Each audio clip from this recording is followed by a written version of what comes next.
I, 67M, discovered my wife, 67F, is in another relationship. Advice? A couple of months ago, I discovered that my wife of 30 years, 2 kids, is in a very odd relationship. The other man had nude and partially nude photos of her from 40 years ago on his Facebook page, as well as love poems. She has been sending him emails and phoning him almost daily, telling him how much she loves him and wants to be with him, and talking about multiple rendezvous at a cabin.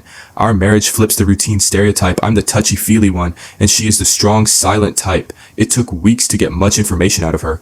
What I gradually learned is that she lived with this man in her 20s, heard last spring that he was dying of cancer, and contacted him. He lives a few hours away and is happily married with kids. The relationship is almost entirely fantasy fiction. They have only met once and his wife was there. They seem to living out a fantasy about what would have happened to their relationship if they had stayed together. Me and his wife don't exist in this fiction. My wife, who is a very stable and rational person, insists that she has done nothing wrong and that this other relationship is of no threat to our relationship. She behaves entirely normally with me if I do so with her. She and the other man do not want to be together. The fictional relationship is not sexual, but is very physical, fictionally. After weeks of this, I gave her an ultimatum, and she ignores it. She agreed to go to counseling with me, and then backed out, so I went alone. We are both recently retired, comfortable financially, in very good health, and I thought we were set for a peaceful retirement. After 2 months, my feelings are still all over the map. I have always felt that the relationship was more important to me than to her, and I suspect that if I carry through with the ultimatum, our marriage will be over. At 67, the dating scene is terrifying for me, and I don't really want to be on my own.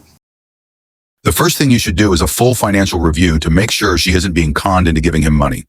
The second thing you should do is insist on a medical checkup focusing on cognitive health. Then if she is healthy and knows what she is doing, decide whether you want a non-monogamous marriage or a divorce. Yes, the financial advice is good. Both the counselor and a doctor suggested manipulation. She insists she is being rational and having declined counseling and cognitive health check is not going to happen. If it were me, I'd tell her that going to counseling with me and participating is mandatory. If she doesn't show up or participate, then I'm filing divorce papers. The things that you have to understand are, you can file for divorce and decide to drop the divorce at any point before the judge rules. In order to negotiate, you need a base of power. That is, you need to be able to make a threat you intend to carry out if you can't reach an agreement. And you have to make sure she doesn't want to get divorced at least as much as you don't, so she's going to go for some other agreement that she finds preferable to divorcing. Your wife is hurting you by having this fictional affair with her ex. This is disrespectful of her and is breaking her vows. Even if it's just an emotional affair, she's still giving her emotional support to this guy, and it's still an affair. It's still cheating.